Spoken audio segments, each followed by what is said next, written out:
សូមស្វាគមន៍មកកាន់ Channel ឆ្នោតលៀបសំណាងរបស់ Admin ថ្ងៃនេះ Admin មានលេខតម្រុយល្អៗរបស់ឆ្នោតយួនសម្រាប់ចែកជូនពុកម៉ែបងប្អូននៅថ្ងៃទី8 ខែ 1 ឆ្នាំ 2026 នេះដូចនេះ Admin មិនចង់ឲ្យចំណាយពេលវេលារបស់ពុកម៉ែបងប្អូនយូរតោះយើងមកតាមដានលេខតម្រុយរបស់យើងទាំងអស់គ្នាសម្រាប់លេខតម្រុយ2លេខមានលេខ87លេខ36សម្រាប់លេខតម្រុយអូស2លេខមានលេខតម្រុយទី1អូស80និងលេខតម្រុយចុងក្រោយអូស30សម្រាប់លេខតម្រុយ3លេខមាន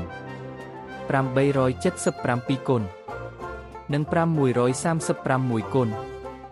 សម្រាប់លេខតម្រុយថ្ងៃនេះ Admin សូមជូនពរឲ្យពុកម៉ែបងប្អូនជួបតែសំណាងល្អទាំងអស់គ្នាហេងមានលាភមានជ័យជាចុងក្រោយសូមកុំភ្លេចជួយចុច Subscribe និង Comment ហើយដាក់សញ្ញារូបកណ្ដឹងដើម្បីជួយផ្ដល់កម្លាំងចិត្តមកកាន់ Admin ជាពិសេសងាយស្រួលតាមដានវីដេអូថ្មីនិងលេខតម្រុយល្អៗជាប្រចាំថ្ងៃជាមួយ Admin សូមគោរពលាពុកម៉ែបងប្អូនពីខ្ញុំបាទ Admin ឆ្នោតលៀបសំណាងល្អទាំងអស់គ្នាសូមអរគុណ